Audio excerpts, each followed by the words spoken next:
unfortunately, you're really in the wrong position to get the full effect from it. I couldn't compete with Schneider's Stasi stories, thank God, although some of my boarding school experiences weren't far behind.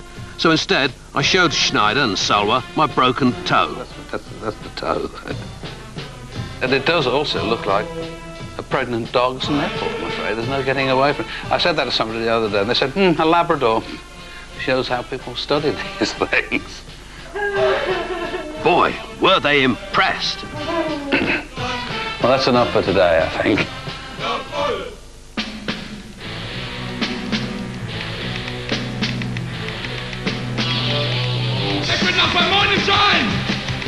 If you look amongst the adverts for soft furnishings and cars with air-conditioned hubcaps in the Radio Times, you'll find a column written by me.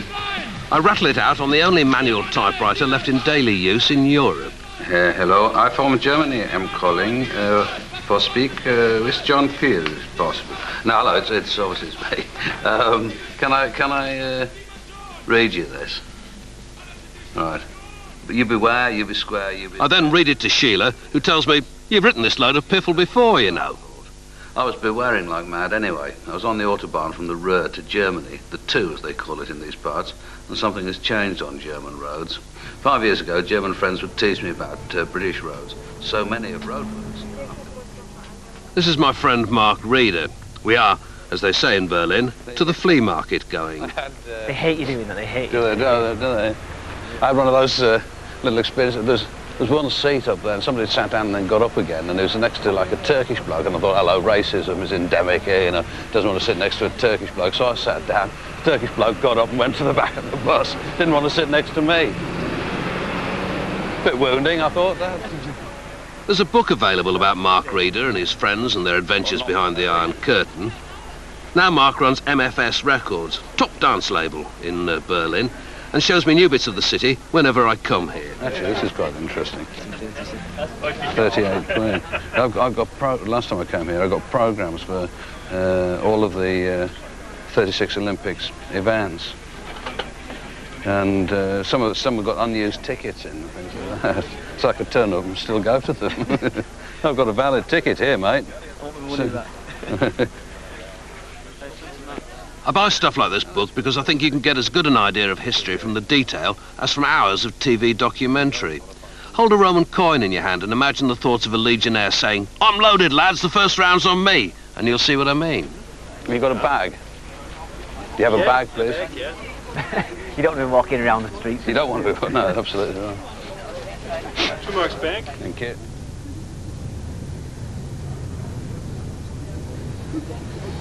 Good Lord. Any radio, television or newspaper piece about the centre of Berlin these days refers to it as the biggest building site in Europe, and so shall we. This is Potsdamer Platz. It's the what used to be one time like the hub of Europe. It's where all the on one point there was more traffic on this one point than the whole of like Europe at the time. And then Hitler came and like said he wanted to do a bit of. In case you're thinking Mark's English is uncommonly good, he comes from Manchester. Then what happened?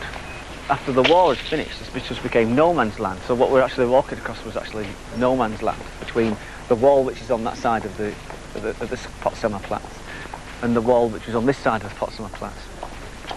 And oh, I didn't realise there'd been a double wall at one stage. Oh, it was always a double wall. Oh, was on it? Both sides, yeah. Presumably these are sort of well, the old cobblestones and things from the old street that was there. Could have been. X number of years ago. And they found bodies here, and the Berlin government have been like playing it down, real bad news, because if they say yes we found bodies, then they're going to have to stop all this.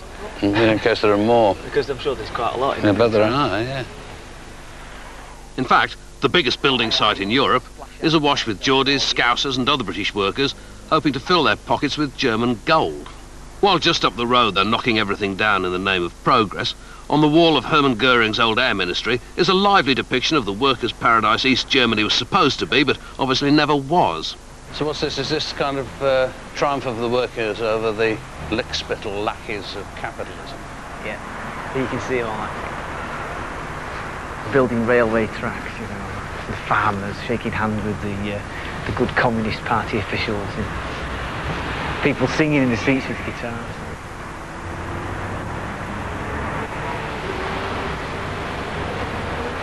This one at the end looks like my Aunt Joan. Actually, it seriously does. The one at the end, the last clapper. No, there's just a shadow on him. I was going to say the chap with the guitar looks like Billy Bragg, but it's not quite true. Really flattered if you hear that. The more you look at it, the more you start to see people in there. I've got to go before I start hallucinating. Time for a beer, Mark? Yeah, just go drink. To get to our much-needed beer, Mark and I had to walk past what used to be the notorious Checkpoint Charlie. Isn't it horrible? That is, yes, uniquely hideous, I have to say. And arrogant and kind of bullying, almost. It's that kind of compulsory, you must do the things the American way. It's as that there is no other way. Apparently, the Gold Liberty was financed by the American Business Centre, who wished to show the difference between Berlin, past and present. Good beer, good company, but Liverpool are playing tonight, and that, of course, takes precedence. Hello there. Go, Robbie, go, Robbie, go, Robbie, go. Hasn't started. I thought it 3 o'clock. Yeah.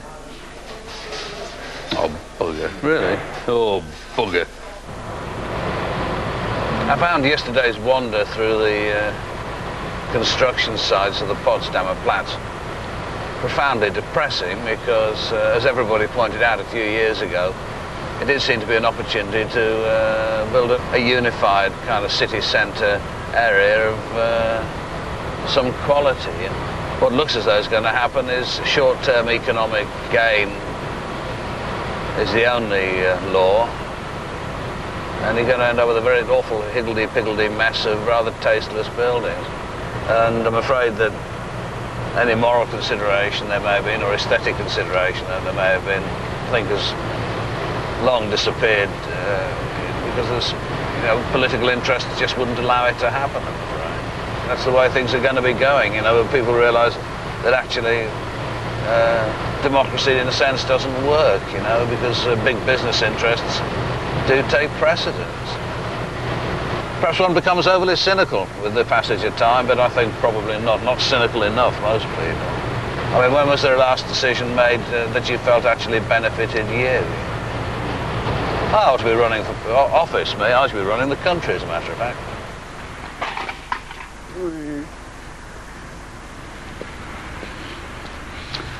One of the things I remember that astonished me when the first time I saw the wall was the first graffito on there that I saw and could understand. It said, Jeffrey Boycott. Which is, you can think it's going to be something hard-nosed and political. Solidarity with the workers or something. MUFC. Yeah, Jeffrey Boycott did rather take me by surprise. Do do do do do, bo be do do do do do. The first records I ever had were things that were bought for me by members of my family on birthdays and at Christmas. People would say to you, well, John, what do you want for your birthday? And I just said, well, I don't know, records, really.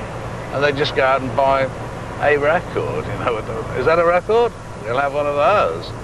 And like my brother Francis once bought me a 7-inch EP featuring Bing Crosby on one side, Just a Gigolo, which is an incredibly sad song about, I think, servicemen returning from the First World War. A grateful country would provide them with work and so forth, finding that this was far from the case, and having to take work as a kind of male dancing partner.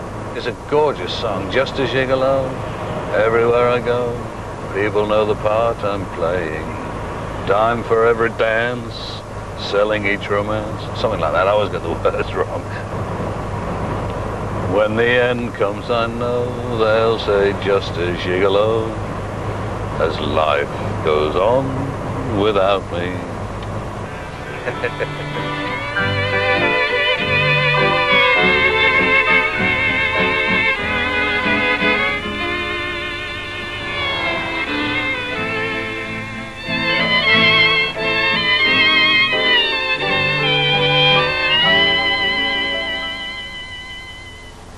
As life goes on without